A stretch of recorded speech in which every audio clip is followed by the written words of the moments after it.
How to redeem codes on BTD6.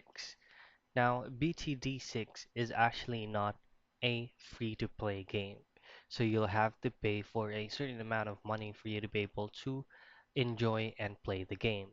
Now, for you to be able to redeem a code, at first, of course, you need to have a physical code.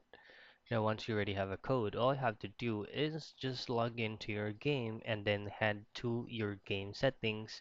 And beside or left side of the settings portion of the game, there is actually an option that says redeem code. Then here there will be a small box that will pop out, and that's the time that you will input or key in your code for you to be able to redeem it.